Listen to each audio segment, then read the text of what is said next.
हिंदू क्यों नहीं जा सकते मक्का मदीना में? शताब्दी की स्पीड से फैलती एक न्यूज आजकल सोशल मीडिया पर काफी ज्यादा वायरल हो रही है। इसके मुताबिक ये कहा जाता है कि मक्का मदीना में शंकर भगवान को कैद करके रखा गया है और लोगों का ये सवाल है कि अगर ऐसा नहीं है तो फिर क्यों मुसलमानों की इतनी ज्यादा भीड़ उमड़ती है, लेकिन एक भी हिंदू देखने को नहीं मिलता। आखिर सच्चाई क्या है मक्का मदीना की? क्यों यहाँ किसी भी हिंदू को देखकर उसे बाहर से ही रवाना कर दिया जाता है? दोस्तों, आज हम आपको मक्का मदीना शंकर भगवान के बीच के कनेक्शन के बारे में तो बताएंगे और ये भी बताएंगे कि क्या ये बात सच है या फिर इसके पीछे कोई और राज छुपा है। आप भी लंबे समय से इस न्यूज को सुनते आ रहे होंगे कि मुस्लिम जिस काबा को सबसे पवित्र जगह मानते हैं उसके अंदर शिवलिंग मौजूद है, और तो और जो मुस्लिम जिस जगह पर शैतान को पत्थर मारते हैं वो जगह कोई और नहीं बल्कि शिव जी है, जिसे सऊदी अरब के लोगों ने कैद करके रखा है और इन्हें लगता है कि अगर कोई हिंदू वहां जाकर उन पर पानी डालेगा तो वो आजाद हो जाएंगे। यही वजह है कि हिंदुओं को मक्का मदीना में जाने नहीं दिया जाता। अब इस दावे में कितनी सच्चाई है ये तो हम आपको बताएंगे ही, पर उससे पहले आपका ये जानना जरूरी है कि आखिर मक्का मदीना मुसलमानों के लिए इतना ज्यादा खास क्यों है। सऊदी अरब एक पूरा इस्लामिक देश है। यहाँ पर पेट्रोलियम बहुत ही ज्यादा मात्रा में पाया जाता है, इसलिए ये दुनिया भर के विकसित देशों में से एक है। सऊदी अरब की राजधानी रियाद है और यहाँ की करेंसी रियाल है, लेकिन यहाँ की राजधानी से भी ज्यादा प्रसिद्ध यहाँ के दो शहर हैं। एक है मक्का और दूसरा है मदीना। ये दोनों ही शहर केवल सऊदी अरब में रहने वाले मुसलमानों के लिए नहीं बल्कि पूरी दुनिया में रहने वाले मुसलमानों के लिए बहुत ज्यादा पवित्र है। इसकी सबसे बड़ी वजह ये है कि यहाँ पर हर साल लाखों की संख्या में मुसलमान आते हैं। ये मुसलमानों के लिए तीर्थ स्थल है। ऐसा माना जाता है कि जो मक्का मदीना में हज की यात्रा करने वाले मुसलमानों के दुख दर्द मिट जाते हैं। इस जगह की महत्वता कितनी है इसका हिसाब आप इस बात से लगा सकते हैं कि मुस्लिम किसी भी कोने में नमाज क्यों ना पढ़े, हमेशा काबा की ओर मुँह करके ही नमाज को पढ़ते हैं। जैसे भारत में रहने वाले मुस्लिम पश्चिम की ओर मुँह करके नमाज पढ़ते हैं, क्योंकि हमारे देश में मक्का पश्चिम में स्थित है और मुस्लिम ये भी जानते हैं कि पश्चिम की ओर मुँह करके झूठ बोलना गुनाह है।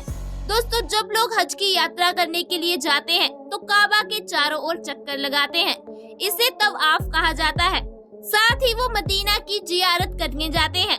मदीना वो जगह है जहाँ पर पैगंबर मोहम्मद की कब्र बनी हुई है। दोस्तों, मक्का मदीना के बारे में तो आप लोगों ने काफी कुछ जान लिया, लेकिन उन तस्वीरों का सच जानना भी आपके लिए बहुत जरूरी है, जो आजकल सोशल मीडिया पर बहुत ज्यादा वायरल हो रही हैं। यहाँ तक कि कई सालों से लोग इस चीज पर विश्वास कर रहे हैं, पर हम आपको बता दें कि इंटरनेट पर वायरल हो रही बातें सिवाय अंधविश्वास के और कुछ भी नहीं है। अगर आप सच्चे हिंदू हैं तो ये बात मानते होंगे कि शिव जी की तीसरी आँख खुलती है तो प्रलय आ जाती है, तो भला आप इस बात पर किस तरह यकीन कर सकते हैं कि कोई शिव जी को कैद करके रखेगा? मतलब ये तो वही बात हो गई, लोगों ने कह दिया कि वो चांद को जमीन पर ले आएंगे और आपने मान लिया। हाँ, उसने ऐसा कहा है तो वो जरूर ले आएगा। अब कई लोग इस बात को नहीं मानते कि वहाँ पर शिव जी को कैद करके रखा गया है, लेकिन ये जरूर मानते हैं कि मक्का मदीना में शिवलिंग है।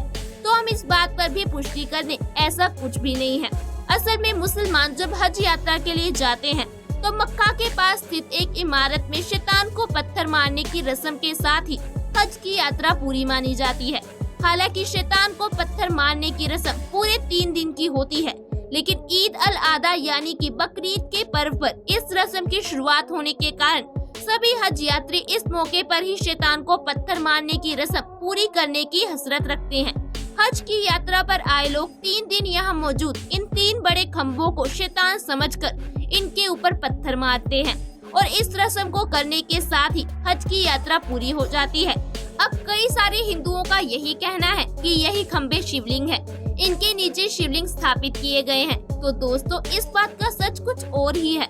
जब अल्लाह ने हजरत इब्राहिम से कुर्बानी में उनके सबसे पसंदीदा चीज मांगी, तो हजरत इब्राहिम के लिए उनकी इकलौती औलाद से ज्यादा पसंदीदा और क्या चीज हो सकती थी, क्योंकि इनकी औलाद काफी बुढ़ापे में पैदा हुई थी और हजरत इब्राहिम उनसे प्यार भी बहुत करते थे। लेकिन अब अल्लाह का हुक्म था तो मानना तो पड़ेगा, इसलिए हजरत इब्राहिम ने अपने बेटे की कुर्बानी देने का फैसला लिया। दोस्तों, हजरत इब्राहिम जब अपने बेटे को लेकर कुर्बानी में जा रहे थे, तभी रास्ते में एक शैतान मिला, जिसने हजरत इब्राहिम से कहा कि वो इस उम्र में अपने बेटे की कुर्बानी क्यों दे रहे हैं।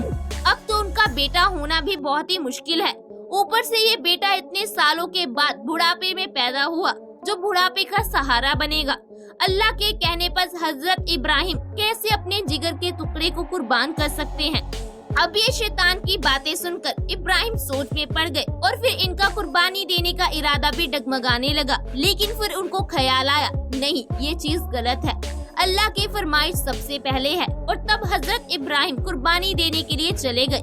हजरत इब्राहिम को लगा कि कुर्बानी देते समय कहीं वो भावनाओं में ना बह जाए। यही वजह है कि कुर्बानी देते वक्त उन्होंने अपनी आंखों पर पट्टी बांध ली थी। लेकिन भला खुदा कैसे किसी के साथ बुरा कर सकता था? वो तो बस हजरत इब्राहिम की परीक्षा ले रहे थे, जिससे हजरत इब्राहिम पूरी तरह से पास हो गए। इसलिए खुदा ने हजरत इब्राहिम के बेटे की जगह कुर्बानी देने के लिए एक बकरे को खड़ा कर दिया और तभी से बकरीद के दिन बकरे की कुर्बानी देने की परंपरा चली आ रही है। यही वजह है कि हज यात्री उस शैतान को पत्थर मारने पहुंच जाते हैं, जिसने हजरत इब्राहिम को भड़काने की कोशिश की थी। दोस्तों, ये कोई शिवलिंग नहीं है, बल्कि जो 3 खंबे हैं वो शैतान का प्रतीक है, जिस पर पत्थरों की बरसात करके लोग अपने अंदर के शैतान को मारने की कोशिश करते हैं। ऐसे में कई लोगों के मन में ये सवाल आता है कि अगर ऐसा कुछ नहीं तो वहाँ पर हिंदुओं को क्यों नहीं जाने दिया जाता? दोस्तों, यहाँ पर सबसे पहली बात तो ये है कि हिंदुओं को ही नहीं बल्कि किसी भी गैर मुस्लिम धर्म मुस्लिम ना हो तो उसे काबा के अंदर नहीं जाने दिया जाएगा, क्योंकि ऐसा माना जाता है कि अगर कोई मुसलमान नहीं है तो जाहिर सी बात है वो सच्चे दिल से अल्लाह पर विश्वास भी नहीं करता, और जो सच्चे दिल से अल्लाह पर विश्वास नहीं करता उसे काबा के अंदर प्रवेश करने की इजाजत नहीं है। यहाँ सिर्फ उन्हीं लोगों को अंदर आने दिया जाता है जो बिल्कुल पवित्र मन से अल्लाह को अपना मानते हैं। अब दोस्तों, आप इसे एक तरीके से समझिए कि जैसे आपका घर है और कोई आपकी इज्जत ना करे तो क्या आप उससे अपने घर में आने देंगे? नहीं ना। आप भी चाहेंगे कि जो कोई भी आए कम से कम आपका सम्मान तो करे। और ठीक है, ऐसा ही यहाँ के लोग भी चाहते हैं कि जो कोई भी काबा में प्रवेश करे अल्लाह को सच्चे दिल से माने। उसके लिए सबसे पहले अल्लाह होना चाहिए, बाकी सारी चीजें बाद में। हमें उम्मीद है कि आपको मक्का मदीना से जुड़ी सारी बातें अच्छी तरह से समझ आ गई होंगी। अब आपका इसके बारे में क्या कहना है कमेंट सेक्शन में जरूर बताएं। और इसी तरह की इंटरेस्टिंग वीडियोस को देखते रहने के लिए हमारे चैनल को सब्सक्राइब करना ना भूलें।